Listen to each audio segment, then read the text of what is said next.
Hello, everyone. Welcome to the Clash of the Reds podcast.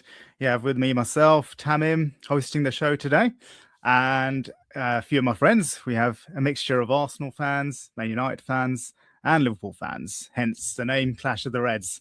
So don't forget to like and subscribe. We've also got sparx' channel, Footy Corner TV. Please subscribe to him as well. A great show. So, introducing my Arsenal friends, the resident Gooners, Daniel and sparx. How are you, Daniel? I've been better, bro. I've been better. It was a rough Sunday. But yeah, happy to kind of dissect what happened and talk a little bit about the title race, I guess, going forward. But also to dissect about what happened in Liverpool as well, Tamim, of course. Yeah, likewise, not great here either. How are you, sparx? I'm all right. Yeah, it's obviously not been the most fantastic of days, but we're still 4 points clear at the end of the day, so long as things don't continue to spiral. I guess we're okay. And last but not least, Dog, how are you? Very good. I'm enjoying the We Beat Arsenal trophy, which isn't a bad trophy to have for the year. We'll probably go trophyless for the whole season, but it's a nice little thing to take away. So yeah, pretty good. Nice. We did beat at Trafford, though. We should have joining us Zahid, who's a fellow Scouser, and Omar, who's also a Man United fan. So, yeah, we'll see how the show goes for that. Yeah, we've got some big topics to talk about. We've got Arsenal versus Manchester United. Great game, defining or not, we'll see. We'll talk about that.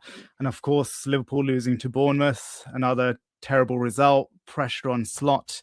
I think we'll start with Arsenal versus Man United, definitely. That's the biggest game of the weekend so far. And yeah, we'll start with that. I'll ask Dog's thoughts first. What did you think of the game? What are your thoughts? Oh, I really enjoyed it. Good result. I just love the football that they were playing. But yeah, I mean, this doesn't really have an impact in terms of, Zaid showed up in his little dungeon. I don't think this has an impact on the actual outcome of the league. I still think very much it's Arsenal's to lose. But it was a really good game, just free-flowing football. United didn't look like they were kind of affected by any goals. They just seemed to have this attitude of, okay, we either go for it, as opposed to kind of going into a sort of a hole. Yeah, and I enjoyed watching it in Camden in a pub full of Arsenal supporters. Yeah, that was a nice feeling as well. Doesn't have any impact on, like I said, it doesn't have any impact on the outcome of the league. I still think Arsenal's half got it in the bag, but it's a nice little victory. But knowing this United side, they could go from beating City and Arsenal to suddenly losing to the most random team. So yeah, I'm just wondering how long this high is going to last before reality hits. But we'll enjoy it for now, as opposed to kind of being a bit too pessimistic as I tend to be. Welcome to the show, Zaid. How are you? Might be on mute still. Well, thank you. Might be on mute still. Can you hear me? Yep. Yeah. No, I'm well. I mean, can't say too much that I'm happy about when it comes to Liverpool. But I'm looking forward to hearing everyone's thoughts on the Arsenal United game, because I watched it as well, and I've got some interesting thoughts on the game as well.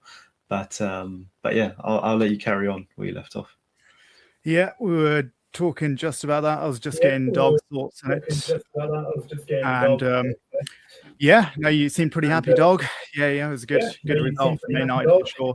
Like you said, it'll be interesting to see how United do. It's only been 2 games, and there's we got to see how they do against the smaller teams for sure. But like you said, I actually agree with you, Dog. I think it doesn't change too much for the title race. They're still 4 points clear. They're always going to run into a bit of bad form. But I want to get Arsenal fans' thoughts. So, Dog, Daniel or sparx, whoever wants to go for it. Let the resident go.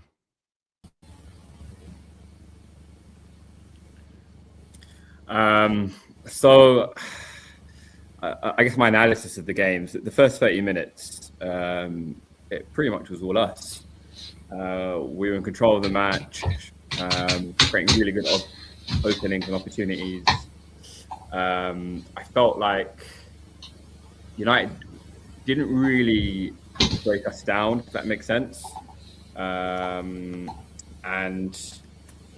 what happened was the goal unsettled us in a really, really strange sort of way. Like, we crapped the bed. And I don't know why exactly. Obviously, I think we have to give a bit of credit to Man United. They pressed us, had a lot of intensity in how they came about attacking us at that point. Like, they knew they had to shy away from the game plan they previously had. Obviously, you could tell as well that they had a bit of freshness about them as well, because we obviously played at Inter, 4 away games on the trot. But yeah, Arteta referenced it. We made a couple of individual mistakes, which then led to a bit of nerves, a bit of stress, and then Zubimendi inexplicably passing the ball back to Brian Mbeumo. And yeah, like, he was never going to miss from there. And at that point onwards, I think there's a stat from the point that United equalised to the point that Patrick Dorgu scored his goal. Arsenal only completed 46% of their passing, which is extremely unlike us and how we've been this season. Like, technically, we're normally so secure, and it just felt like we fell apart. Literally in those kind of 20 odd minutes of that match. I mean, Sparks, what was your thoughts? Obviously, I was at the ground, but you had a kind of a different view, I guess. Yeah, I was watching on TV because my wife's at home for 24 hours only. So yeah, I was watching at home. I was remarkably calm actually watching it. I don't know why. I think I just anticipated it being a tricky game for one reason or another, and I guess a lot of that came from like the Liverpool game and the Forest game. But yeah, I think the same as you. I think we controlled it for the first half an hour. Started really well, really composed, and then yeah, we resorted to type a little bit and started playing around the back and just maybe got a little bit complacent, a little bit arrogant, a little bit. Well, we've got this covered now, and yeah, I love Zubimendi, man. What the hell was he doing? I don't know what he was doing for that. But after that, I don't think there was calling out one player is not really right, because I don't think anybody really played well after that point. We normally come out well after the halftime whistle. We didn't get going. Don't know what was going on really. Everybody, I see a lot of people blaming the manager, and you know, he was his usual placid self on the side, being really animated, telling him to get up the field and get back and whatever. But apparently they can't see that when, you know, the agendas roll. So yeah, I just don't know what was happening. There was no press. There was too much time on the ball. Even for Dorgu's goal, there was no closing down on Bruno before he really laid it to him anyway. It was just pathetic, really. It was like they didn't want to win. He made 4 substitutions. I don't really get the Hincapié one, unless he was injured himself. I think it was fitness, because he's been out for about a month since the Liverpool game. So yeah, I think it was planned to give him about 60 minutes. Yeah, I mean, I guess that was probably the case, but yeah, I don't really. I think after playing a game, playing a player in a position for a certain amount of the game, I think you just take him off. I don't think you do this switch position. We put the other player on and whatever. Get the guy off. Put Lewis Skelly on. do a like for like switch in that instance if you want to play differently. I just thought it was a bit of a strange one. I thought Odegaard was probably our best player for the first half hour. Yeah, I agree. And then he kind of dropped off. But when he went off, there was no press at all.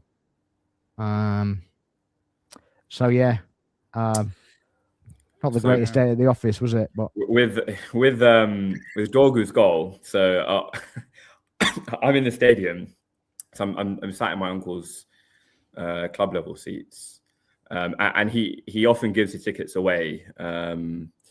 So he gave this ticket to like a relative / friend who happened to be a Man United fan. So obviously, like when Mbeumo scored, he didn't celebrate. He just kind of like tapped me on the shoulder, on the knee or whatever. And the Dorgu goal was at our end. And the guy, bear in mind, I've never met this guy in my life before. I only met him on that day. The guy levers me into the kidneys, like punches me into the kidneys when Dorgu scored. I was like, God damn it, man. Like, wow. So literally the whole night, like my back was hurting. We just lost the game. Like, just turned into a miserable evening. Yeah, don't really. Well deserved, if you ask me. Injury to insult. Yeah, literally. How are you feeling now, Daniel? The back's okay. I put some like cream on it. It was okay, but it was pretty bad last night. Like the pain was radiating to my stomach and stuff. It was a proper kidney shot, man. AJ would be proud of that. Yeah. Now I was going to ask, how concerned were you about? Neither team really created that much, to be honest. But I thought after like the subs you made in the second half, there'd be a bit more attacking impetus. I mean, what do you think that was? Was it Man United like that shut you down, or was it maybe fatigue from the team? Like, what do you think the reasons were? Were you concerned, or is it just a bad game? What is it? So I think as soon as we went 2-1 down, I think Arteta panicked. Like you normally see a manager make a couple of subs. He might make a couple of subs at 60 minutes and maybe 70 or 80. I know there's substitution windows, but I don't think I've ever seen a manager make 4 substitutions in one hit, basically changing half the entire team. And whether that disrupted us in terms of getting that fluidity, it definitely disrupted the left-hand side, as sparx alluded to. Like the fact that Timber was there in his unnatural position. I think that nullified us a little bit. Give credit to Man United. I felt like every second ball, every duel, as Arteta likes to win, they were winning them. They were first to beat us in that regard. And I think that's where the concern came, I guess. And when I think we'd let them, though. I think that was we did. Yeah, we did. And there was this belief in the stadium, like I've seen stuff saying, the atmosphere was horrible and stuff like that. There was anxiety, but like when we got the second goal, like the crowd was with the team. Like people weren't walking out or anything like that. But Cunha's goal just sapped all of the belief and energy out of that crowd. I think out of the team as well. Like it was curtains from then. Credit to both goals, like the fantastic finishes. Dorgu's never scoring like that again, though, is he? Let's be honest. He is never scoring another goal like that. I do you think there was maybe a suspicion of handball on Dorgu? I don't know what you thought, sparx. Whether I think it's sacrilege to give handball for that. I think it's an absolute joke. I actually don't think that you could actually tell if it had hit his hand. But my problem with it is there was a Havertz one against Villa that got ruled out when his hand's on his body and it touches his hand. The previous one against Villa, where the guy guesses, and because the rules of VAR is that it doesn't overturn it if there's no evidence. You're like, at that point, I think you forget the on-field decision. I think it goes through its own parameters of, can you see it's handball? If you can't see it's handball, then you give the goal. And I think that's the right decision here. Honestly, I see loads of people crying about it. I see plenty of people crying about the attacking of corners. The particular one that I saw was there's four Arsenal players are on the touchline around, and there's 8 Man United players. So it's like, well, if anybody's blocking the goalkeeper, it's the Man United players, not the Arsenal players. So it was a bit weird. And I think it was Casemiro basically had his arm around Gabriel's neck. So you're like, well, and the caption on this thing's like, do keepers get too much protection? And then the very next tweet is mad, right? The very next tweet went into Martinez when he went down to get the tactical thing on, to get the trainer on or whatever, so that they could do tactical switches. And he's got hold of the ball, and he literally just goes, "Oh," like he's just got a kidney punch, you know. So it's like his mate's a Man United fan, and they could punch him in the kidneys. You know, very apt. But yeah, he's literally gone on the floor, and you're just like, you're talking about keeper protection, and then he's just getting away with that. So yeah, I thought that was a bit mad. But you know, it's a fair result. I don't see there's anything wrong with the officiating. I think on a 50-50 level, I think Paulson had not the greatest game he's ever had, but I don't think there was any real big decisions that he particularly got wrong. Nothing that really affected the result, to be honest with you. I thought it was yeah. And if you get little decisions like that, I think you have to earn them. Do you know? So you have to earn them with your performance. So we didn't do that. So we deserve what we got, basically. Yeah, I mean, there was that Maguire handball, which I didn't think was handball because he was kind of falling, and it was in a, like, as they say, a natural position. I think the fact that he was kind of breaking his fall kind of saves him there, I think. Well, that's what the rule is about. And obviously the Ødegaard handball basically has reared its head again. Yeah. Because our friendly Liverpool fans love to say that they got done over by that one, but by saying this one wasn't a handball, so it's like it's the same instance. So I'm not really sure, but there not handball for me. There was also in the same Arsenal United fixture like 3 seasons ago, Cedric Suarez doing his best kind of Spider-Man impression on the ground, and the ball hits him in the box, and the penalty isn't given. But the one where he saw it hit his arm as he was clambering across the floor. Yeah, I remember that. And United fans were fuming, saying, you know, of Arsenal and all this sort of stuff. But well, that always seems to come out, doesn't it, when we get a decision? But it goes away when there's 20 go against us. For sure. Right. We also have a Red Devil that's joined us. Well, he joined us about 10 minutes ago. How are you, Omar? Yeah, I'm good. Happy after the weekend's results. It was a good game on my part, anyway. But yeah, it was a tense watch. I know you guys were saying just now that, you know, you felt like sparx was saying that didn't think, particularly after the goals, that Arsenal weren't as threatening. But I know sitting there watching it, I did feel worried every time you guys went forward.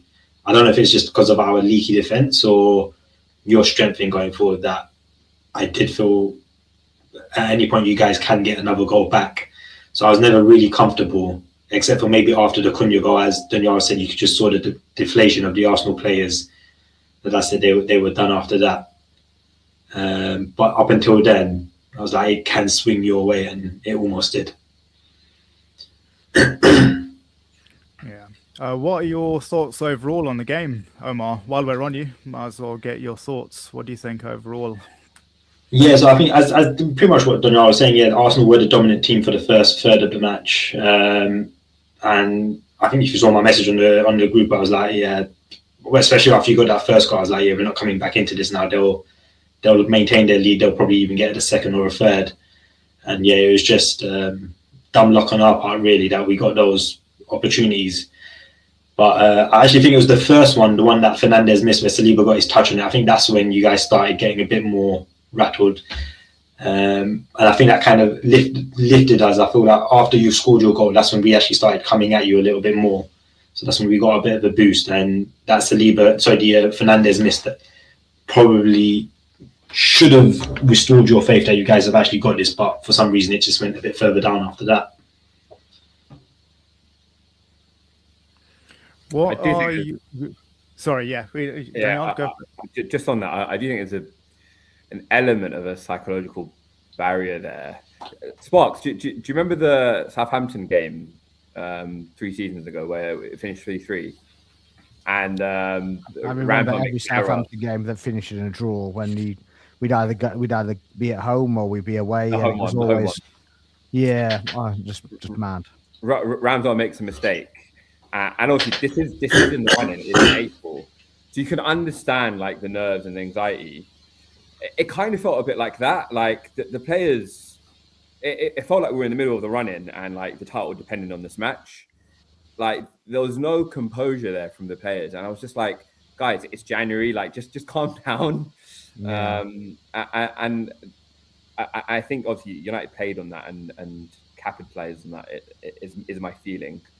The thing is, they've got more winners in their side than we've got, so you know, obviously, that's the thing, and really, that's why I want to win the League Cup, and it's not the only thing I want to win, but I want to win the League Cup just so that pressure's released a little bit, and they get over the line and just literally just go, right, okay, we can win, we can get there. A lot of the headlines go away. I know that there's been a lot of treble, minimum of a treble that Lee Hendry said, which is absolute nonsense. For anybody to say a minimum of a treble when it's been done so little in the Premier League is just madness.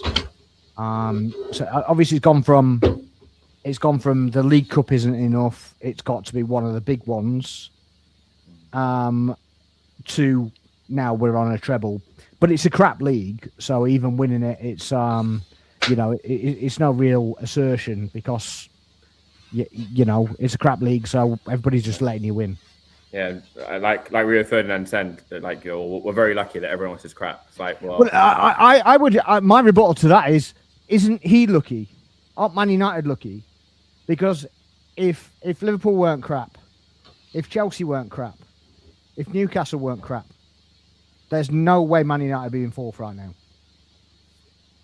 And it was quite funny as a bit of a backdrop that the Man United went above Liverpool. It was, I have to get that one out. I mean, we're supposed to be doing back-to-back and this, that, and the other. The real bottling's gone right under the radar. It's just madness. But I don't understand why slots changed it so much anyway, to be honest with you. The irony of like some Liverpool fans rooting for United yesterday.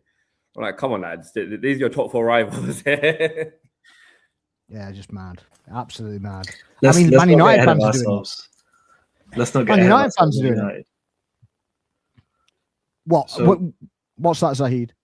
I was just saying they've played 2 games where they've got to sit back and then counter, and they've played against teams that are attacking against them. Let's see what they do when they have to face a low block and they have to go out and attack themselves and break down a defense for 90 minutes. It'll be interesting to see what Carrick can do in that sense. But yeah, I mean, I think it was almost as if it was the 2 perfect first 2 games for him to take over, because there was 3 hits, aren't they? Yeah, exactly. They were both 3 hits.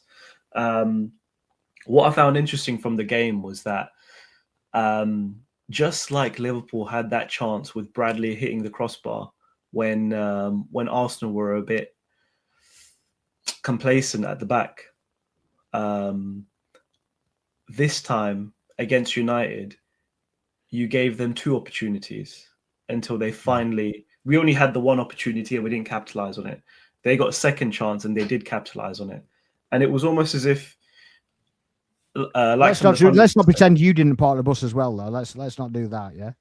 Oh yeah, I mean we can talk about Liverpool parking the bus against lesser teams than Arsenal. That's absolutely fine. We can get to that point, but yeah, I mean, I feel like Arsenal were playing with a lot of pressure. They didn't need to play with that kind of pressure. It was if you had won. You would have continued your 7-point gap, right? You're still 4 points clear, but you can see now that the pressure is now making a difference on these Arsenal players. As we're getting closer, as we're back into the sort of the Champions League games as well, we've got midweek games as well as weekend games. I feel like this is crunch time to see what difference that will make as the season goes on. And whether the Arsenal players have the mental fortitude to carry on through the rest of the season and continue their lead. I think you're fine, to be honest. I mean, if there was a time in the season to have a wobble, I'd prefer to have that when if I was 7 points clear to begin with. So in that sense, I wouldn't get too frustrated about it. But yeah, it was incredible to see. It was tactically, it was interesting because United played with the impetus to draw Arsenal in, to create the spaces by drawing Arsenal in, holding onto the ball, drawing them in, then playing triangles around them to then create breaks and counter. And yeah, I mean, Bruno Fernandes missed a great chance. I'm glad Mbeumo took his chance, otherwise that would have been bloody annoying. Because before that, I think he ran clear and then cut back. And then that's when Bruno missed his chance. I don't know. I feel like we were completely ridiculing Dorgu at the beginning of the season. Like, who is this guy? He's not worth anything. And then he comes out with this screamer, and he actually played well the rest of the game. He was quite an attacking threat. He's very direct as well. But yeah, and then it was interesting to see Arteta make those 4 substitutions. And then I don't know how long it was before he finally made his 5th substitution. And it was a bit interesting how he made 4, waited like 10 minutes or something, and then made the 5th substitution. I don't know what the thinking was behind that. But also, I feel like there was a lot of emphasis on the fact that Arsenal scored 2 scrappy goals and United scored lovely goals, basically attacking goals, and you know shots from outside the box. But I feel like that is also this is the way Arsenal have found that's the way they have to play to break down teams that basically go all out defense against them. And a lot of the game against United, I was counting, there was 11 men behind the ball when Arsenal were attacking, so it was difficult to break down United anyway. And I guess this is Arsenal's answer to that, is just to capitalize on set pieces and take the goals when they come, which is understandable if you're playing against a low block every single week. I think Bournemouth are probably the only other team in the Premier League that actually choose to play attacking football. They don't choose to sit back. And I think Brentford maybe as well. Sorry? Brentford maybe as well. Yeah. Okay, I guess Brentford as well. But there's not many teams. You know what I mean? No. So Brighton maybe as well. Who? Maybe. Brighton. Yeah, to be honest, when they played against us, they had so many opportunities that they didn't take. That I was surprised we won that game. But yeah, it was like I said, if there's any time to have a wobble, this is the best time to have it early in January. There's still lots to play for this season, and you're still 4 points clear. It will be interesting to see how, as the game weeks go on, if this loss makes a difference, or if this gives you the kick up the backside to get back into gear. I think it's going to make a difference, Jesus, because I don't think he's going to start a game again.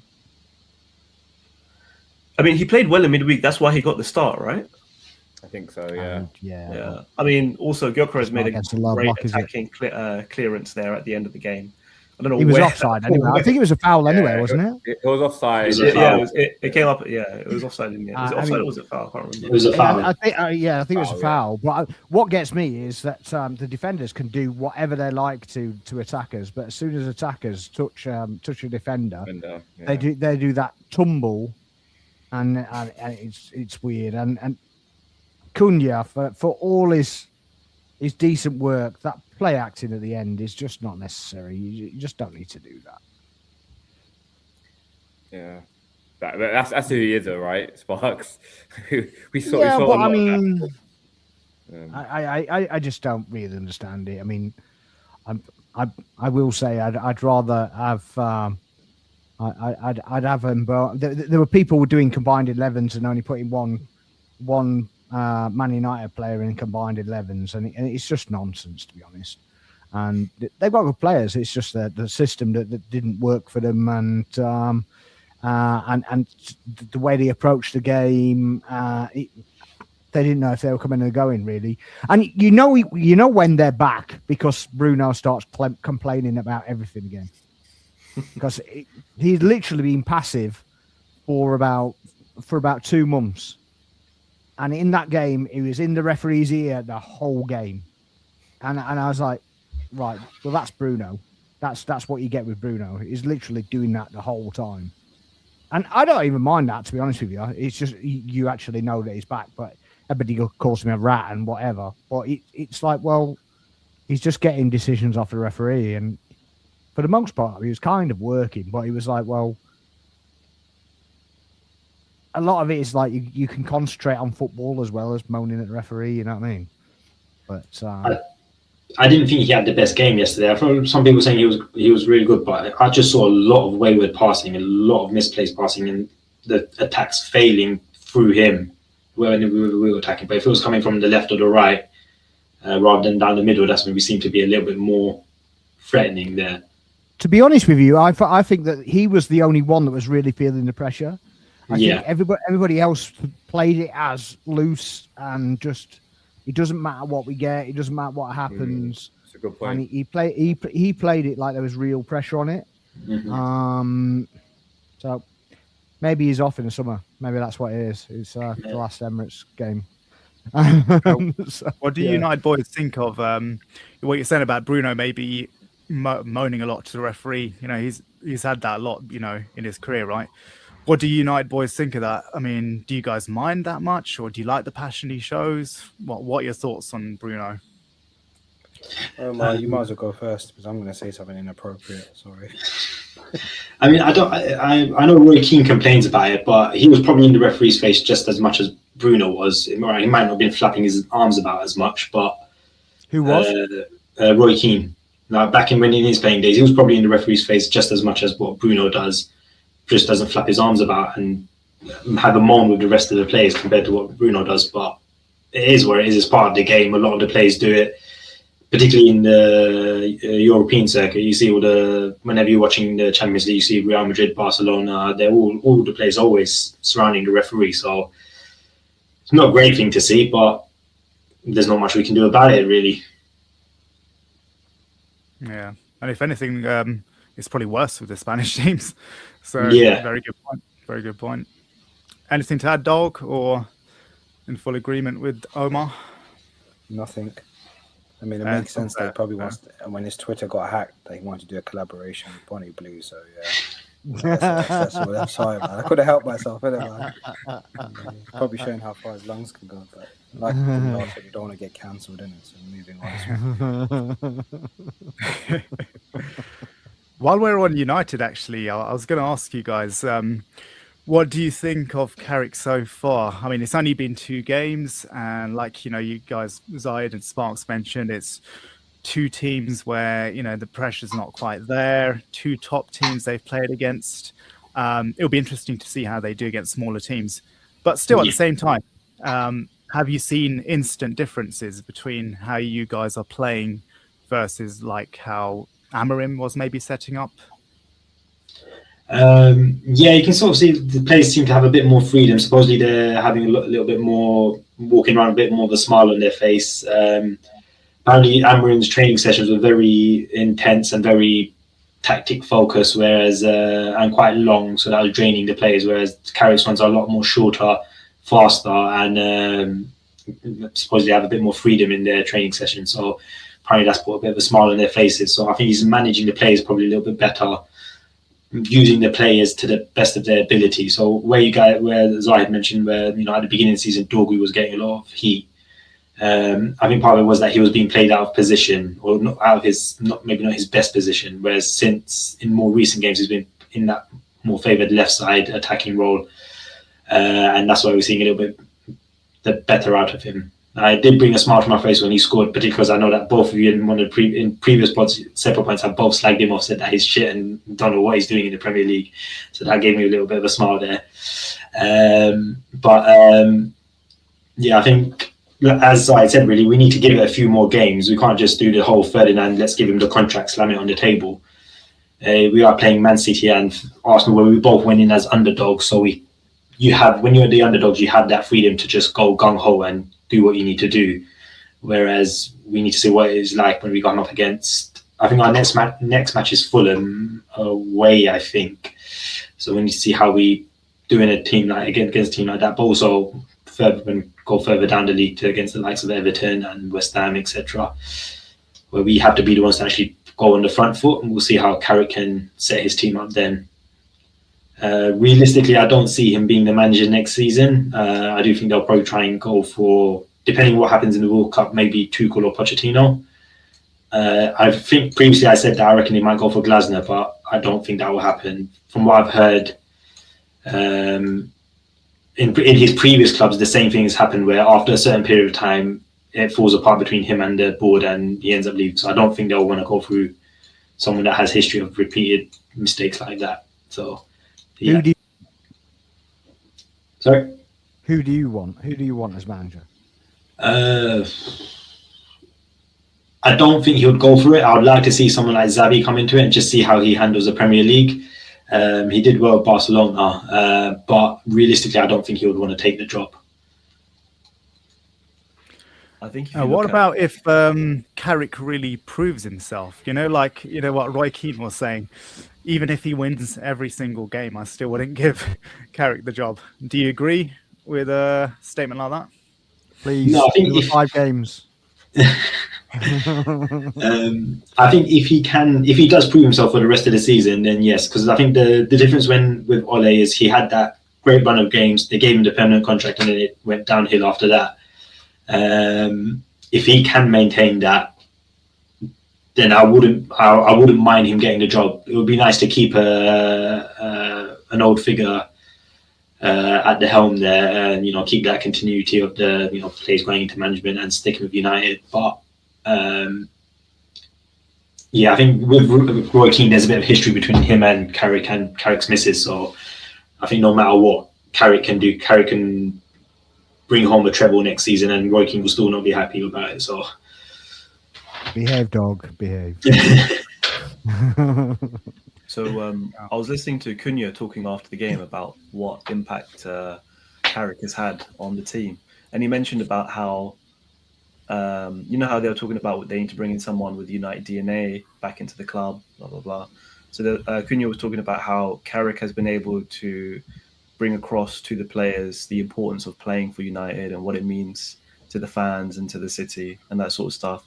But also he's also basically made it out to the players that everyone is against us, and he's made it a us against them mentality, and in that sense he's managed to bring the team together.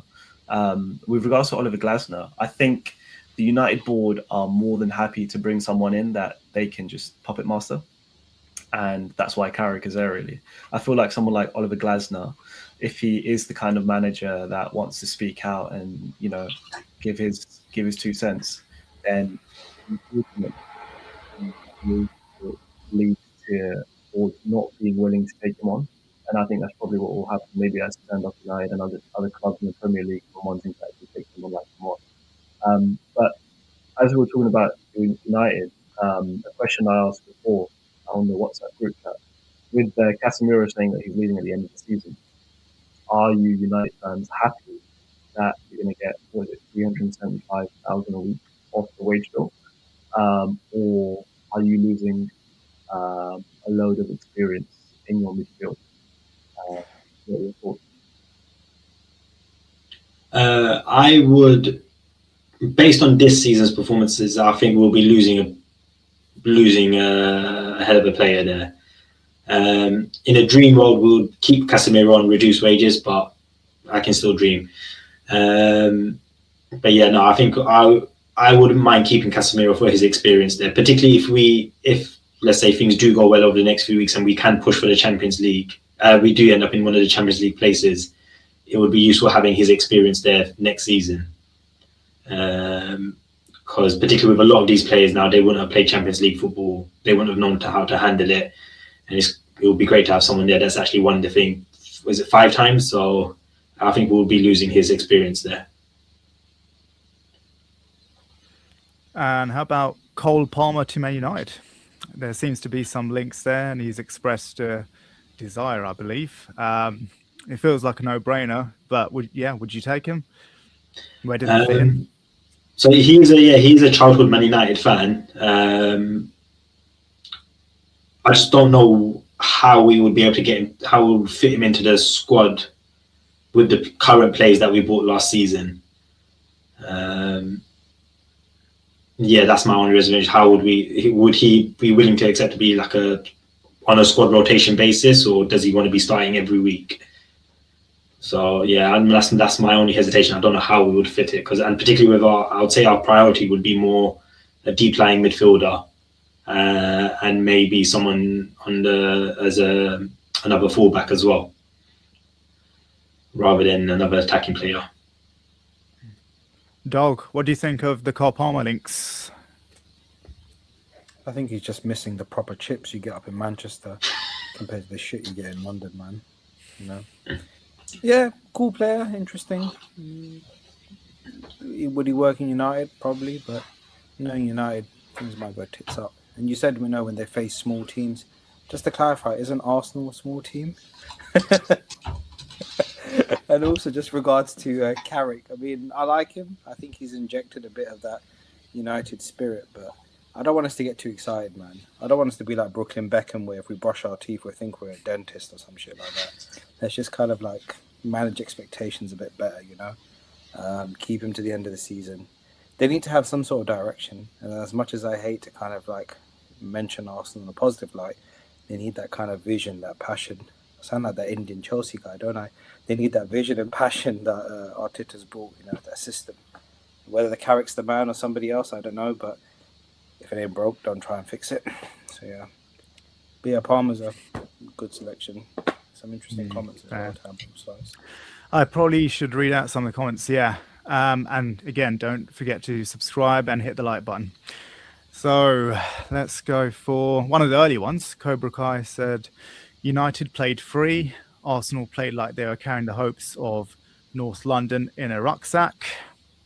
Yeah, I mean, yeah, we were sort of discussing that, weren't we? Maybe the pressure of it all, Arsenal not being in great form.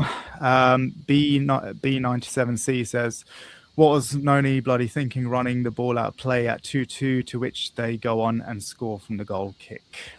Look, I want to just say this, because he wasn't the only one to make a bloody mistake, right? So I'll get to naming and shaming, individual players if we go on a spiral now. I don't think now's the right time. I think we're still in the right place. I think the time for the fans is to support a team and literally get behind the side and not put any undue pressure on them.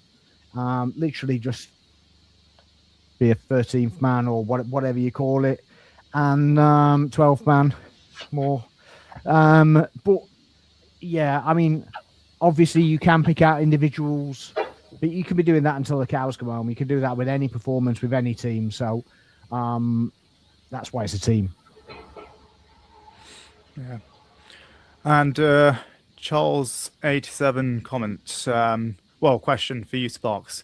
What do you attribute the loss to? United have not only obliterated our home record, a fan's pride, but also sabotaged the defensive image, as well as shown other teams to score 3 goals versus us. What are your thoughts?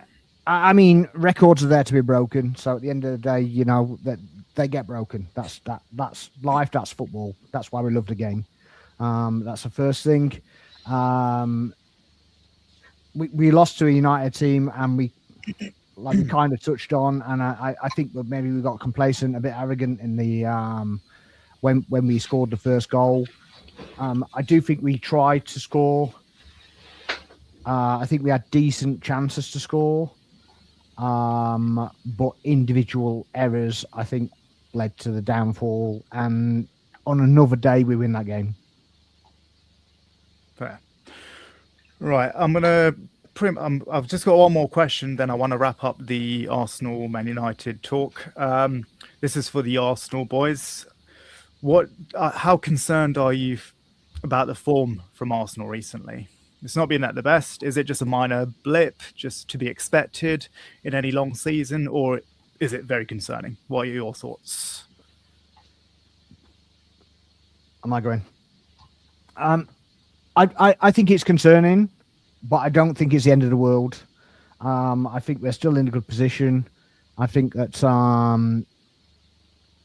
until that position is kind of a little bit more on edge, then I think we should worry about it. I think some of the team selections, purely because certain players are coming back from injury, and maybe timings of that to try and give players a rest, are not necessarily the right calls. Some of that, again, is on the manager. Some of it is on the player that's not actually doing their job properly. But yeah, I do think we miss Havertz. And I know a lot of people are probably going to get on my case for that because, obviously he's been ridiculed. But Jesus up front on his own is not the one. Shouldn't be sent there on his own. And kind of going to ring this in a little bit as well, where it says the genuine superstar, numbers player, whatever. I think that if he has got a target man, a hold up player, somebody to play off, as in Jesus, I think he works really well. I think the superstar that we all kind of crave, and we have craved for a long while, is the left winger. Though I do think that the heir to Trossard is Eze. So it kind of worries me whether we're actually going to get a proper left winger, or we're going to be in the same situation next season. I think should that superstar? Sorry, Daniel. You go for it. I think the one thing which we haven't figured out, or Arteta hasn't figured out yet, is the balance of this side. So we acquired such a fantastic squad. Everyone's praising the fact that we've got all these squad players, and we've got the strongest squad in the league allegedly. But the coach has to make it work. It has to make it tick. And where we've shown the most coherence, especially in our attack, it's where we had clarity in who was playing. When Eze was forced to start when Odegaard was injured, when Mourinho was up top, you think back to North London Derby, we won 4-1. Think back to the Bayern Munich match, we beat them 3-1. Well, the attack was fluid. Goals wasn't an issue at that point. And now all of a sudden we've got this plethora of options, and it's almost like Arteta doesn't know what his best 11 is, doesn't know who should be starting which games. I think that's caused some issues which maybe people haven't really didn't think would arise. But yeah, and I definitely agree with sparx. Like we definitely do miss Havertz. He knows our Arteta system really, really well. The best that we looked attacking wise when we scored 90 plus goals was in that 89 point season where Havertz played up top. and was basically getting a goal and assist every other game between January and May. So yeah, we really, really miss him. Hopefully he can start playing a bit more consistently and getting some more minutes. But yeah, I did just kind of address Charles's question, how much can we go on without a stat pad? I mean, like, Salah did kind of carry Liverpool to the title last season. And, you know, a lot was being made about our attacking options kind of watering over the last 5 game weeks. And apparently Liverpool had very, very similar numbers as well last year. And it was Salah who got them there. And I think this is where we have kind of looked to the likes of Bukayo Saka, kind of to kind of get us out of some holes. And I think it's natural. Like, you look to your star players to kind of get you out of tricky situations. I think back to the Invincibles, whether it was Henry going against Liverpool, rescuing that undefeated record. You know, Haaland numerous seasons, Salah numerous seasons. But yeah, I mean, our genuine truth are this might be corner kick and own goal. like that might be the situation this year. But if it's sustainable and it takes us to our first league title, I don't really care. Like, if the goals can be shared around, then let's see. If you speak to someone like, or if you listen to someone like Troops talking about, he talks about how this is unsustainable, the own goals and set pieces, and it's not a way to manage the season. But there was a moment actually. There's also this. It is sustainable. That's a product of elite coaching. So I often get criticised about why I glaze Arteta, so to speak. But it's because it's his coaching that's taken us there, and why those corner kicks are repeatable. But yeah, sorry, Karen, I cut your point off. It's interesting you talk about Arteta's elite coaching, but then at the same time you're talking about questioning his choice of players for. Yeah, but I think that a lot of that is down to the timing that they've recovered from injury and the rotation that they get from there. So I think a lot of that is kind of a balance of, yeah, he needs to play 20 minutes here. He needs to rest for this game. He needs to rest for that game. I think it's kind of it's that decision's kind of not fully, because I'm not excusing it, but I think that decision is kind of made for him by the availability and by the medical department. I'm sure there was games this season where he played like first team players in cup games or players who got injured playing games that they weren't necessarily required to play. I can't remember specific games, but I'm sure this happened this season. But one other narrative that's starting to float around social media that I saw over the weekend was that Arsenal players are too nice. You need more mean players. And the only thing that was interesting of that is during the United game, there was a chance where I think Dorgu might have stepped on Saka's foot as Saka was at the byline inside the box, and another player would have gone down on that contact and won a penalty. So I was just wondering, on, man. how Please, that marries come up. on. I mean, Come there's been on. instances where Salah stayed standing. He gets accused of being a diver all the time, man. Sorry? He gets accused of being a diver all the time, man. I mean, I think the main thing he gets accused of is pulling out a limp when he's not playing that well. So I don't know about diver. Yeah. Diving and putting on a limp is the agenda that he gets puts on against him. So it's basically on the back of his head. If he goes down, he's going to be labelled that again. I did want to talk about Saka actually in regards to Charles's question. You know, you brought him up as well, Daniel. Do you think we miss a genuine superstar such as a Haaland or a Salah? I would have thought that would be Saka. I would have thought, you know, at this point in time. What are your thoughts on that? Yeah, Saka's form has definitely nosedived a little bit, I think. And yeah, I do think that hamstring surgery has kind of caught up on him a little bit, I think. I and I kind of agree with B's point here. You know, did Saka really need to play 90 minutes against Inter? We were already through at that point. You know, maybe there could have been a bit more management of his minutes to kind of keep him a bit fresher for this game. But yeah, I don't think he scored in the league since Brentford at home, I believe. So yeah, we do expect more from him for a guy of his talent. Yeah. I think he's desperate to get a goal now as well, and it shows that he's kind of panicking into all sorts of situations. So he's not passing when he should pass, and you know, he's just shooting all the time, just try and get that goal. You know, obviously same as everything, isn't it? Yeah, I agree with SJ's point here. Seems like scoring by committee and it's working at the moment. I don't think it's necessarily bad. Yeah, I mean, again, I think a lot of this narrative around Gyökeres has come from this idea that he was going to be our Haaland type figure.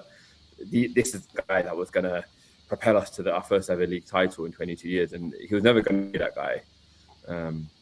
I mean, Arsenal fans were crying out for a centre forward before you signed him, and as soon as you signed him, Arsenal fans, I'm not saying all Arsenal fans, but Arsenal fans were saying that he's basically the Messiah and he's going to lead you to the title. So it's not turned out the way you wanted it to turn out, but I mean, it's his first season. Who said that? Sorry? Who said that? Who said he was some kind of Messiah? I mean, I'm paraphrasing, but the way Arsenal fans were celebrating his signing, it was very much that he was the missing piece of the puzzle. I mean, to be fair, I was watching streams with your fans that basically said when Isak signed, you were feet up and you were going to romp the league. Yeah. So I would say that not every fan speaks to every fan. You know what I mean? Yeah, no, I'm sure. I mean, it's the same for any club, really. Yeah, exactly. But you were clamoring for a centre forward, and then when he was who you signed. But yeah, it hasn't turned out how you wanted it to turn out. I'm sure you wanted him to be that goal getter for you. Well, absolutely, but we don't get to choose, do we? You know, unfortunately, we don't hold the checkbook, if that's even a thing anymore.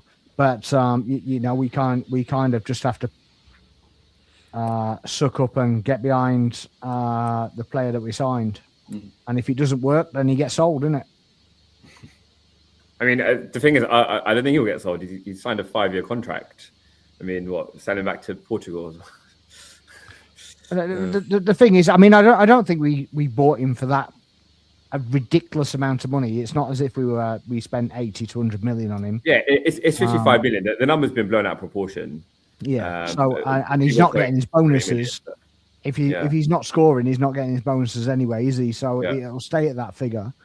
And you know, if you sell him out, if he doesn't work out, and you sell him out at 35, 40 million, it you know, for any of our clubs, really, it's kind of a bit of a drop in the ocean. Obviously, a bit more prudent with Man United at the moment. But if they get Champions League football, they're a bit more free, can spend a bit more freely in the upcoming windows. But we're all kind of in the same boat that we can afford to take a little bit of a hit, so long as we don't spend 100 million quid every single transfer. And that's probably where, you know, the likes of United have fallen down in the past, is they basically reward handsomely mediocrity too early, and then they're kind of stuck with them. I don't think Arsenal are the kind of club. I mean, we as previous seasons have shown, Arsenal don't really generate revenue from selling players. So, but I think that's not true. Okay, explain. Smith Rowe, we sold for 30 odd mil, and Nketiah 30 odd mil, Joe Willock 25 million. These are all academy graduates. Like our selling has been great, but all of those players that I mentioned are pure profit. Flo Balogun, you know, another 35 million pounds. Yeah, Iwobi, 35 million pounds again. So yeah, we aren't in the same league as Liverpool when it comes to selling players and selling your deadwood, so to speak, for a handsome amount of money. Deadwood that's still getting in first team, by the way. And it's like you literally go off selling a Deadwood player, and it's like, oh, we want 75 million quid for him, even though he doesn't get in the first team. You're like, hey, the thing is, you didn't cash in on the Saudi bag when it was there, you know. That's what we cash in on our players. Yeah, I mean, Coutinho, you're still spending the Coutinho money. Yeah? That's still going on. League selling the Coutinho, getting the Coutinho money. So we were in Champions League as well, so I'm not complaining. No, I'm not saying that. It's just like if you ever have a conversation with a Liverpool fan about transfer spend, it's always the Coutinho money. We're still spending that. I think it was just because it was just done. It worked out so well for us more than anything. Oh yeah, absolutely. I got no qualms whatsoever. I mean, even Suarez, he paid like 23 million, something like that, and sold him for like 80 or something. So yeah, obviously we missed that kind of thing. Even like the Henrys, the Van Persies, and whatever didn't go for anywhere near that figure. Even Fabregas and whatever, we've never really got fees for. But I actually think I think the model is changing. And we all thought that Mertesacker was doing a decent job in our youth setup, and apparently it appears not, and he's been fired.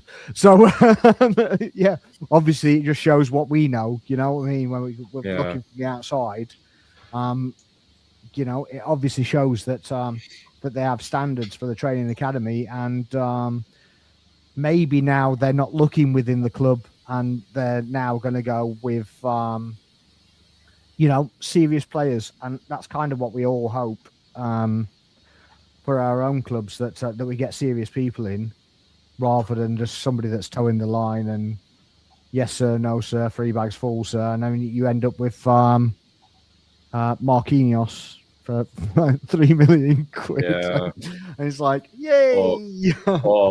Or Anthony for 70 mil, or you could have got Szoboszlai, and you ended up with Willian. Yeah, exactly. Yeah. Right, I think we should move on. Good segue to Liverpool. Yeah. Timing's right. So yeah, we should move on to Bournemouth versus Liverpool. Another bad result for Liverpool and Slot. Yeah, it was just not great at all in any aspect. Bournemouth deserved their win. We didn't look good at all. They had a higher XG than us. In my opinion, it was just the same old story. Have more possession, but do nothing with it. Sideways passing, not looking a threat in open play. And even when we sort of pulled it back to 2-2, it was from a corner and a free kick.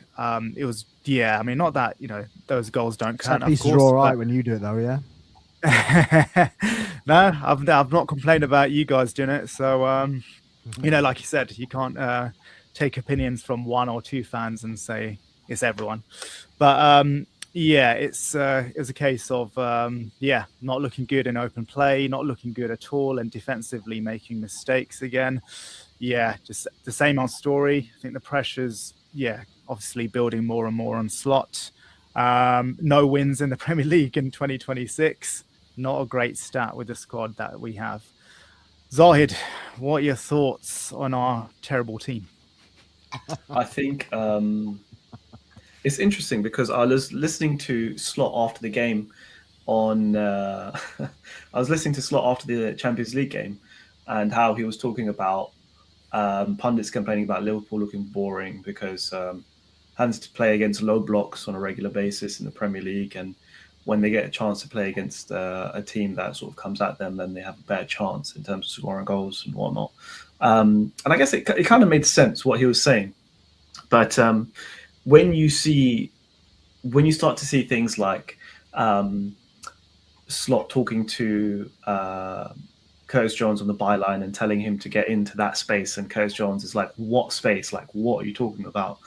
I feel like his tactics are not going across to the players. I think maybe there's too much confusion. Maybe it's getting a little bit too complicated, and all the players just getting confused. I feel like Van Dijk, unfortunately, he's been an absolute champion for us throughout the years, and he's just, even though he has a very nonchalant way of playing football, I feel like that's unfortunately starting to show now, in a sense that he can't necessarily do that week in, week out. He made a couple of mistakes that led to goals. And there are cracks starting to show at the club as well, with Van Dijk coming out and saying that he doesn't want Robertson to leave. Whereas, you don't expect your captain to necessarily say anything like that goes against the club. It should be aligned with the club. I think even the fact of us considering selling Robertson is ridiculous in itself. We need someone with the experience there in the defense. I mean, like we discussed before, it should have probably been Robertson starting the season and then Kirk slowly building into the season, rather than them alternating positions or Kirk starting. So I don't know. There's things that have happened this season in terms of Slot's man management and how he's chosen to go about games. Even some of the substitutions that he made. I mean, Rio and Gamua came on and made more of an impact in the 7 minutes he played than some of the players that were on the pitch. He also decided to rest, or not. He didn't start Ekitike, and I think Gakpo started the game. Ekitike had to come on. I mean, surely Ekitike should have started. I know he had Champions League game, we've got Champions League game coming up, but are we playing a team from like Kazakhstan or something at home? So surely, like, I don't know, some of the decisions that have been made, I'm not too happy about. There's lots of talk now, especially about what do the club do? Do we wait until the end of the season and potentially fall out of Champions League places and then bring in someone new? Or do we cut short the relationship now, get him out now, go in for Xabi Alonso and give him like the end of this season and then pre-season to kick on for next season? It's really, I feel like it's a really sad story. It's really difficult for us considering we won the league last season with him. He's still got that in the bag, but what do we do with the rest, with everything else that's happened? Liverpool, I feel like most Liverpool, or a lot of Liverpool fans anyway, are starting to lose their patience. We're not necessarily the kind of club that, I see us as being kind of club that would let him see out the season and then take it from there. We're not the sort of Chelsea where we'll just cut short mid-season, or we're not cutthroat like that in that sense. But maybe we need to be, to an extent. I don't have an opinion either way about how we should do it or what we can do, but I feel like maybe the players are losing, the manager's losing the players basically, and the tactics are getting lost somewhere within that. And unfortunately, it just continues to go downhill. We had an unbeaten run, but it was, as you know, it's like the worst unbeaten run we could have had. It was like a Leeds unbeaten run. Yeah, or Unai Emery's unbeaten run at Arsenal. No, but he had loads of wins. Emery had loads of wins. True. And there's some talk as well amongst commentators that maybe Liverpool could go on and we might finish outside of the Champions League places in the league, but we could potentially go on and be a cup team and win the Champions League. I'm not even confident in that necessarily. Although we do look a little bit better in the Champions League than we do in the Premier League. And I put a comment in the WhatsApp group chat saying that the quality of the Premier League is greater than the Champions League. And that was off the Liverpool loss against Bournemouth. But yeah, I mean, I think Bournemouth played well, and I think they're worthy of their win. It's just another bloody long throw in at the end of the game and a scramble in the box. It's just ridiculous. But these are the things that are just outdoing us this season. So, Zaid, I saw a comment saying that Slot's lost the dressing room. And I was like, I don't think he has. But what do you guys think? I mean, I think everything's rosy when the team's winning. He's had this whole Salah saga to deal with this season. I mean, last season even this season, Konate's contract has still not been signed. And we don't know what's going to happen with that. There is some, when things are going well, everyone's happy, everything's gelling. But when things aren't going well, then things start to come out, leaks start to happen, and that sort of stuff. So. Like going by that clip of Curtis Jones just arguing with Slot, saying like, "Where do you want me to go?" Like, it doesn't make sense where you want me to stand or where you want me to play. I feel like maybe something like that. Maybe the ship is turning. Although I was watching a video today actually about what happened with Xabi Alonso at Real Madrid and how he lost the dressing room and like the kind of egos that he had to deal with at Real Madrid and Florentino Perez. I don't think we've got anything as extreme at Liverpool, because I mean these are the same players pretty much that won the league last season. So I don't know what's happening. I mean, I guess if things continue to go downhill from here, then obviously then more cracks will start to show. But yeah, I guess we'll have to see. We'll have to wait and see what happens. Yeah, and interesting, you mentioned about is he losing the dressing room or not? I was kind of, having similar thoughts. Do you remember when the was it the second goal for Bournemouth when Gomez got injured and Slot was telling our players to get the ball out of play, but they chose to ignore his instructions. And I think Van Dijk was asked of that after the game. And he said, yeah, Slot did, ask us for that, but we had possession of the play. So we thought, let's just keep playing. Yeah, ignoring your manager or your coach's instructions. I mean, is that losing the dressing room, or can that happen routinely in any game? I don't know, but that that did cross my mind a bit. And was it we ended up conceding a goal after that. So for all of Slot's fault, he was right to be fuming about from the outside. From the outside, it actually feels like that. That Van Dijk is basically taking control on the field, and basically Slot hasn't got control at all. That's what it looks like. It could like. Like that. Yeah. It could look like that, and that could work if he was actually playing well and not making bloody mistakes. Yeah, but he's not a coach, is he? At the end of the day, that's the point. So he's like he's just taking his arrogance, or he's taking control because he doesn't believe in the manager. And that's putting him in a situation that is not altogether great. I mean, what I was confused by that whole Gomez situation is that he was on the floor, he received treatment on the pitch, then he got up and got off the pitch, and then continued to receive treatment off the pitch.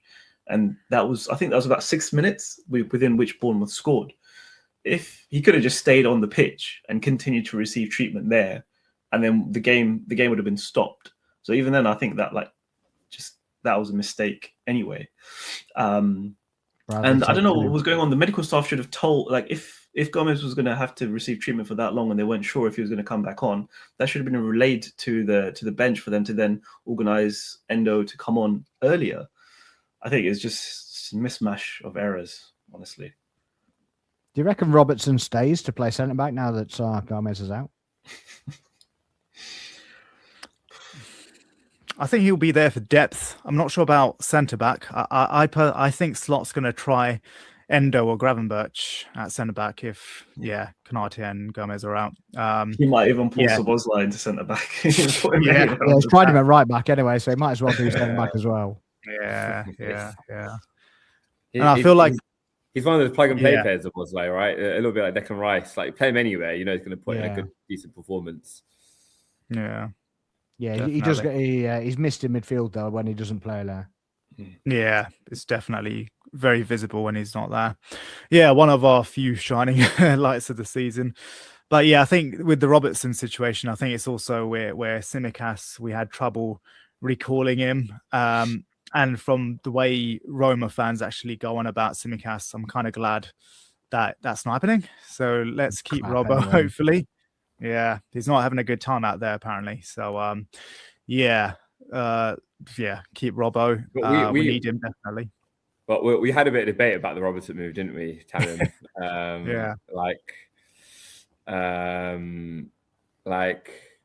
So my argument to Tamim was that for Robertson, the move probably isn't that great to go to Spurs, even if he is playing week in, week out. One, he has to adapt to a new club, a new city, and his powers are already on the decline. So my thought is whilst he might provide a immediate solution to Tottenham, he felt a little bit like Arsenal signing Cedric Suarez or Arsenal signing Stefan Lichtsteiner. Someone who at some point had won some things, but what was clearly on the decline. Yeah, I mean that was my take on it, and I think Cameron thought I was trying to compare Robertson himself to those players. Like, no. I'm referring to the move itself, not the player's ability. Like, I do rate Robertson and his achievements in Liverpool, but no, I hear what you're saying, and I think, you know what, we came to a little bit of an agreement, because I think you misunderstood what I said as well. When I said, I think for a short-term move, just as a backup for where Udogie is very injury-prone, Jed Spence has been playing a bit further for Spurs. I don't think it's necessarily a bad move for Spurs. Like, I think it's one of those, I would liken it more to like a Milner moving to us, where he's not at his best. He's not a world-class player at that point in time, but he's still provided us value, even when we were squad building. Like, just through the experience that he's had as a player and at the top maybe level. Another Trippier, maybe something like a Trippier. Yeah, exactly. Some sort of depth and bit of experience in the in the game itself. Like you said, actually, if he was going to be expected to be a week in, week out starter for more than a year, that's not going to go well. Like, whenever Robbo plays more than 2 or 3 games in a row for us, you start to see it. You start to see him burning out. So no, for that sake, no, he wouldn't be a great signing. But for a short-term cover, backup, squad depth, experience, I think he'd have been a good signing for Spurs. But I'm just glad it's not happening. Yeah. Oh, it's definitely not happening now. It seems like it, yeah. Unless maybe the Tsimikas situation changes. But hopefully it doesn't. But yeah, no, sort of going back to the game, and you know what you're saying. So Zaid, are you quite torn on, do we sack Slot now and get Xabi in? Like, do you have a yes or no to that, or are you very torn? I think the problem for me is that I think we have to get Champions League spot next season. Either that's by winning the Champions League or finishing in the top 4 spot. If we bring in Xabi Alonso, maybe we'll get a new manager bounce initially, but it will still take time for his tactics and his way of playing. Because I know, from what I understand, when he was at Real Madrid, he wanted more discipline from the players. He wanted more tactical video analysis as well, and he had restrictions on certain things as well, which the players didn't like. I feel like that's not necessarily going to happen at Liverpool, and I think they'll be more open to his return. But there's a risk that if we bring in Xabi Alonso now and we don't get Champions League, we don't finish in a Champions League spot, then what does that mean for next season? Although there's also the risk that we continue with Slot and we don't get Champions League qualification for next season either. I feel like I'm kind of at the point now where if things continue to get worse and we finish outside the Champions League spots, there's a higher chance that some of our players might want to leave at the end of the season, and there may be more players going out. If we bring in Xabi Alonso now, then even if we don't do so well towards the end of the season, they've still got we're going to get a whole season with him. He's potentially going to get some money to spend in the summer as well. I feel like there's no good answer to that question, but I'd be happy to take Xabi Alonso now. As much as it pains me to say, because we did win the league with Slot, like I said. I mean, with the way our season is going, from having won the league last season, I mean, it's just horrendous. It's a laughing stock, So yeah, I think it's time to cut our losses and let Slot go, unfortunately. Yeah. And I think Wirtz would be very happy to work with Xabi Alonso again. But yeah, I mean, the case for Slot out is getting stronger by the day. Like I said, no wins in 2026 in the PL. Only 5 wins in the Premier League since October. The stats are pretty bad. More than 20 points behind compared to where we were last season. Yeah, the stats are getting worse and worse, aren't they, for Slot? So not good. I wouldn't blame the board for going for Xabi right now. Maybe it's time. Maybe it is time. Wanted to read Charles's comment. Why choose to blame the wind? Why can't Van Dijk own it? off late, he has been whiny a lot. Yeah, I do agree. To be fair, yeah, like Zaid actually said before, you're not even playing well. You're making mistakes, and you're choosing to moan and whine after you lose, rather than better rallying type answers to these questions. Can I just make a comparison? So yeah, after Arteta lost yesterday, he said, it's essentially said it's down to me. It's my fault. He took accountability for the loss. So the start. But that's why he gets hated for. Apparently, I think Slot is what everybody thinks Arteta is. Yeah, exactly. But yeah, Slot clearly channeling his inner AFTV there, blaming the weather. Did you listen to his pre-match press conference? Slots or Arteta's? Slots. No, what did he say? I don't know. He was on Beanie Man Sports, and it's just literally, it sounded like a 2-year-old was giving a coaching session. It was horrible. I'm just like literally just going, "What are you waffling about?" And he was like just stating the obvious. You know what I mean? It's like, something about set pieces. If we do the set piece goals, then we win, and if we don't do the set piece goals, we lose. And if we do this, we don't do anything. And if we don't do that, I'm like, you're not doing yourself any favors here, mate. You're just making yourself look like a clown. But look it up on Beanie Man. It's so funny. All right, we'll check it out. Yeah, I mean, yeah, definitely. I've not seen every interview of his, but there's a lot that, like you said, he's not really doing himself any favors. Not getting results on the pitch, and then not really backing things up with the post or pre-match interviews for sure. Yeah, I mean, time's ticking. I said to these guys, like, I can see what Slot is trying to do, but I don't think he's going to last. Like, there's been a few positives, like in what he's done, like obviously winning the league itself.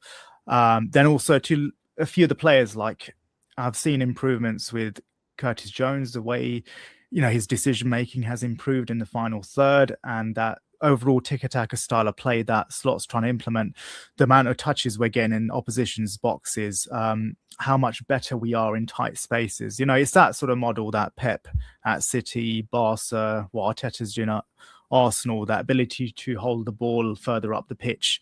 That's what he's been trying to do, but I don't think he's going to last with what his perfected image is, because defensively he's not done enough work there. The pressing game is weak. And also man management wise, charisma wise, he's nowhere near Klopp's level. And you do need those bits as well as, being able to play good passing football. So, yeah, it doesn't look likely he's gonna stay. Yeah, that's it. Charles also says, I think Xabi's on fans' minds since his news. He's on players' minds, yeah. Wirtz's mind, I do believe that, and a few others maybe. He's on Hughes' mind, he's on FSG's mind, so it kind of feels like an internal sabotage of something, of getting something better versus what there is. Not sure about internal sabotage, maybe not. It's hard to tell. But yeah, I think they're actually doing what they think is better than what the coach is providing. I don't think that it's sabotage as such. I think they genuinely think he's better, but it's not. Yeah. Will Liverpool strengthen before the window shuts? No. Gahey was the obvious target, but who next? I don't know if you've seen anything different, Zaid, but it looks like we're not any sort of big first team sort of players. I think they've shut down any potential moves in the transfer window. Gahey should have been the one. It should have been over the line in the summer, but that didn't happen for a few reasons. Glasner's sake, who's leaving Crystal Palace anyway. Thanks for that, Glasner. But yeah, like Gahey should have been the one. That could have been a bit of a game changer for sure, especially with Konate's and Van Dijk's poor form. Yeah, it looks like we're not going to get any top centre backs, which we need, and a defensive midfielder, which we need. We're not going to get either. I don't know if you've heard anything differently, Zaid. I've seen options in terms of who we've potentially been linked with and who would work well in the team. But if if it's been shut down that we're not going to sign anyone in January, I think that's the club preparing for a new manager in the new year, in the new season, because they don't. I guess the club will be stuck in the position where, do we want to bring in players that Slot wants, but then maybe the next manager might not want, or do we wait and just make him work with what he's got? Although I don't know how long you can have Wataru Endo playing at centre back, or Gravenberch playing at centre back. And how long that will last. It's just a shame, like we bought in Leone. He was supposed to be the next big thing. Goes and does his ACL, and then that's it. We lose him, and then we also got rid of Kwanzaa. We sold him, and then you just can't depend on Gomez. I think wasn't his injury a collision with Alisson as well? Yeah. Was that So first goal, wasn't it? Oh, I don't know. Yeah. And then obviously Konate does tend to get injured. He does also tend to get injured as well, which is annoying. We really need a centre back, but I don't see the club going and signing anyone with 4 days left. I might be surprised, but yeah, I feel like the club's probably prepping for the next manager for next season, and not looking to sign anyone at the moment. It was interesting talking about Oliver Glasner. I wonder if they had a conversation at the beginning of the season or before the season started that the club maybe said to him, we're not going to sell this person, we're going to sell that person, and then maybe he said, okay, maybe I'll stay or something, and then they lose Gehi, they lost, obviously Eze left, and you see him and how he's come out and thrown his toys out the pram. Saying that basically club aren't supporting him. But then you look at Iraola at Bournemouth, losing Semenyo, he hasn't said a thing, and he just got on with it. So it's interesting to see. I feel like clubs would look at Iraola and think he was much more sort of hireable than someone like Oliver Glasner. Is it Silver or whatever? That's Fulham as well. I think he's probably the same. I think the difference there, though, is that Palace have European football, so they're having to play twice a week, every week for most weeks. So they do need a deeper squad to handle a workload like that compared to the likes of Bournemouth and Fulham. And that grueling Thursday, Sunday schedule as well. Yeah. But I feel like that's a conversation that the head of the club should have had with Glasner to say, okay, we're in Europe, but are we going to financially back you on a European run? Or are we just going to see how far we can get with what we have? It's just, I guess it depends on what the conversation was that was had. It's hard to say. Yeah. SJ, I think you'll miss out on CL without strengthening. Yeah, could very well happen. 32 goals conceded in the league term so far. Yeah, it could happen, definitely. United maybe in better form. We'll see. See what happens with Chelsea as well. I wanted to ask you guys, actually, as well, somewhat neutrals, Danielle, Sparks, Omar, and Izzy, what would you do if you're God forbid, a Liverpool fan? Would you want to sack Slot right now and get Xabi in? What do you guys think? Or I think it all hinges down in the dressing room. If he's lost the dressing room, then at that point you have to get rid of the players there. But if the players are still backing him, then I would say stick and just see what happens over the next. I'd say give him at least another half a season, the summer next half season, and if it's still bad, then maybe have to get rid of him. Just drawing parallels to the Amorim situation at United, he hadn't really lost the dressing room, maybe up until the final week or so. But up until then, most of the players were supposedly still following his, going along with what he was planning there. It was more his arguments that he had with the higher up. So I think, in that sense, I think it has to be based on what the dressing room is saying. If the dressing room are still backing him, then stick with him. Yeah, it's good point about like losing the dressing room or not. I think ultimately that's what cost, going back to Arsenal, Emery his job. He did lose the dressing room. I think that's a key factor, but also will he get Champions League football this year or not is is, I think, his main KPI probably for this season, as well as obviously challenging for the league. If he doesn't get Champions League football, not following United route and giving him another transfer window, and then sacking him mid-season will just causes us for next year. So probably best to make that break at the end of the season and then hire someone fresh for the beginning of next year is my take. Yeah, I completely agree. He's got to be given to the end of the season. I think he's earned that winning the league, whether it be in his manner or not. I just think he's earned the time. So yeah, he must have prerequisites to meet at the end of the season. I mean, the main goal was to go back to back with the money he spent, but obviously that's not happening. So I think that the minimum has to be Champions League qualification and or winning the Champions League, because you're out of the cups now. I mean, you could win the FA Cup, couldn't you? I suppose, but out the League Cup, Champions League, yeah. So you could still win a cup maybe, and that'll buy him time again. But I don't know if you want to buy him time. Yeah, again, it's whether they fall into that United pattern, right? Like United won the FA Cup and then gave Ten Hag another window and another beginning of the season. Yeah, he wasn't followed by a league title though. Yeah, true. Dog, what do you think? Just to give some perspective, Slot has accomplished in 2 seasons what no Arsenal manager or Manchester United manager has managed in the last 6 years, and for Arsenal, the last 22 years. I think Slot deserves the right to have a bit of time. If he's having a shit season, that's fine. He's won the league for them last year. If next season is terrible, then that's a different conversation. But I think he's earned enough kind of credit to be there. Even if he finishes in the top 6, that's still not bad compared to where Liverpool were at the start of the season.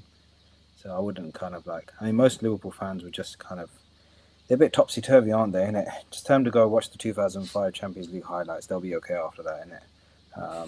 But yeah, should be okay, I think. He deserves a bit more stay. Yeah, see, look, I can diss Man United and Arsenal at the same time. That's equality in true sense. Yeah, you can put Chelsea and Spurs in there at the same time, though. You know what I mean? They're the same. No, let's not open that door. I'll go quiet. It's 12:05. I've been quiet for the whole night. Conversation now. I was just saying, there's options. All right, I think we'll wrap up shortly, but we'll go for a couple of things, predictions, and maybe very quickly, just a bit while we're talking about transfer window. Anything anyone wanted to add about transfer window talk from Arsenal, Man United? No, nothing happening for us in January. No. Well, there was some whispers of Julian Alvarez. I think I've seen some clamoring for him. Yeah, it's not going to happen. But yeah, if only Arsenal signed a striker. I guess it's not happening. We just bought a striker. Yeah. I'm not buying another one in January. Anything for Carrick or nah? Probably not whilst his interim manager. They'll wait till the summer and see who they get in as permanent, and then let them decide what's needed. So I don't see us doing anything. If anything, we'll probably just be offloading players, but I don't see us doing much this transfer window. Fine. Okay. Yeah, let's move on to predictions then. So this weekend's fixtures, we've got firstly Leeds versus Arsenal. Arsenal at away to Leeds. Let's go around predictions. We'll go Daniel first. Tough place to go at the moment, Ellen Road.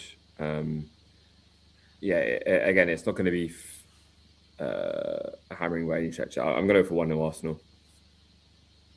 Sparks. 2-0 Arsenal. Zaid. I'd say 3-1 Arsenal. I feel like Calvert-Lewin might get a goal in, but we'll see. Omar? I don't know. Ellen Road is a tough place to go. I feel, particularly with your current run of form. I mean, I think you'll put up more of a fight than what you did yesterday, but I wouldn't be surprised if it's a 2-2. And Dog? Say 2-1 to Arsenal. I think they'll get a win in the last 15 minutes or so. So it'll be a bit scrappy. But yeah. Yeah, I'm going 1-0 Arsenal. I think it will be a tough place to go to. They're going to make it a bit of a scrappy game. It might be a little bit nerves for Arsenal first half, but I think they'll get the win in the second half.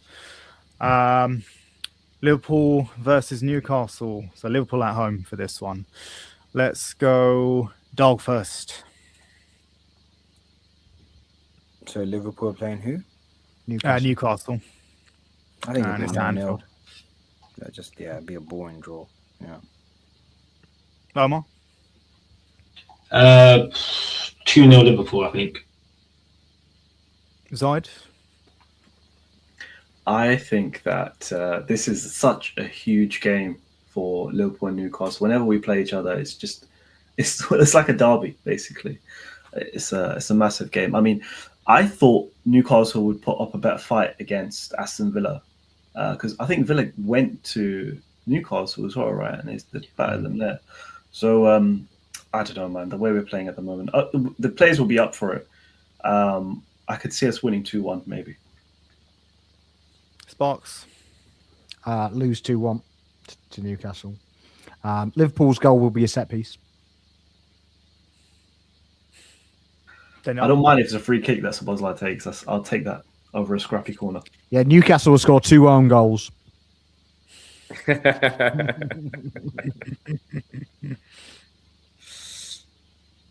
Danielle, what do you think? I agree with SJ. I think it'll be a 1-1. Yeah. Unfortunately, Isak not there to score the goal. SJ would have been good though, wouldn't it? I'll go chaotic 2-2. Yeah, a bit of a chaotic one. Like Zahid said, it's always nuts when we play against Newcastle. Yeah, 2-2, I reckon. For Man United, they are at home to Fulham. So let's start with Zahid. Okay.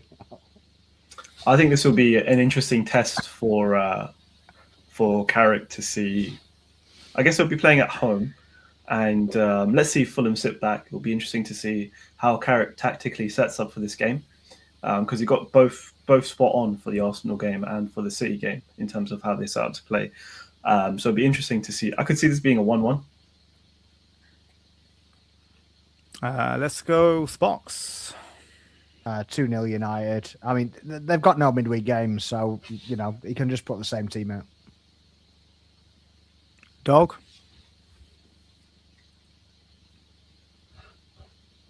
So who's United playing again? Fulham Fulham. at Old Trafford. You know what? I actually reckon United might lose that 1-0. Yeah, I reckon they're going to get slipped up. You got probably PTSD, they're man. too arrogant at the moment. I think. A bit too overexcited. Yeah. Danielle. 2-1 Man United. I think Harry Wilson might get a goal. But yeah, maybe Bruno or Mbeumo might get the goals for United, I think. And Omar. No, I think I'm going to agree with Zahid on this one. I feel like this one might finish as a 1-0. I feel like it'll be a bit more chaotic from United, not as structured, because as Zahid said, going up against a team that might play a bit deeper, which we'll struggle against. I think it will finish as a draw, 1-0. I'm going 2-1 United. Yeah. And I guess that wraps up the predictions. Are we not going to do a prediction on Spurs and City? We've got to do a prediction on that, surely. Okay. Yeah, fine. Spurs City. Right. Who's home? Spurs. Spurs at home. Ooh. Danielle, you go first. Go on. City are going to hammer them. It's going to be 3-0. Like, Spurs are going to just get their tummy tickled. Nothing's going to happen. Let's go Zahid. Yeah, I can see a 3-0 City win. I don't think Tottenham have anything, to be honest. I think I guess we'll see with Gahey now in their defence. Let's see if that brings some solidity and some assurance in terms of how they play out from the back. But yeah, I don't see Tottenham doing anything. And let's not forget Thomas Frank's a Silver member as well. So, Although when they play against each other in previous seasons, Tottenham haven't done too badly. It's usually been an open game, and Tottenham have scored goals. Yeah. Other than when we needed him to do something, but yeah. Omar? Yeah, I think it's going to be a 3-0. I think Tottenham's home form has been atrocious, so it should be a fairly straightforward win Easy for. for you to say. Fairly straightforward win for City there. Got there in the end. Yeah. And sparx. I'm going to go 3-2 Spurs, purely because Frank is an Arsenal fan, and he's going to have his cup on the touchline, and he's literally going to upset all the Spurs fans. And when they win that game, they'll want him out even more. That would be brilliant. That would be absolutely brilliant. I love that. Was there ever like an inquest into how that managed to happen? Like, who was the person that slipped him that Arsenal cup? Like, what happened? I mean, we were in that dressing room the week before, yeah. You know. Apparently, it's his pre-match game routine to have a cup of espresso before the match starts, and he asked for a cup of coffee, and someone happened to hand him that cup. But sackable offence. Literally, most of the stewards in that ground were Arsenal fans. We were literally just talking to them, and they were literally just going, "Yeah, Arsenal. we don't want them to win. We want you lot to win." It's quite funny. And Dog, what are you thinking? I actually think it's going to be 2-2. I just don't trust City at the moment. I think they've kind of got it on the plate right now to kind of go past Arsenal, but they've just been so shit this entire season. I think they're going to give Arsenal a lifeline, and that's what Arsenal's going to run with to help them win the league. Honestly, I'm just not convinced by City at all. And knowing Tottenham, they'll just show up, man. It's called the Spurner Bell for a reason. Another one. I'm thinking, you know what? Spurs have always done all right against City. They just park the bus, take the pressure, and counter-attack. And they've always had like fast wingers, fast attackers for that. I'm not sure, you know. I'll go 1-1. I mean, I'm taking a draw any day of the week, to be honest with you. I'm all right with that. Absolutely. Yeah, I predicted a win for the banter, but you know what I mean. But yeah, I'll take a draw. Yeah, more points dropped for City. Yeah, I can see that happening. I can still see, despite what happened with Arsenal and United, City's still going to drop a load of points. So this could be one of those games for sure, definitely. But no, I think let's wrap this up. Thanks to everyone that's been listening. Again, please like and subscribe. And also subscribe to Footy Corner, who is sparx' show. Yeah, thank you, everyone. And peace out.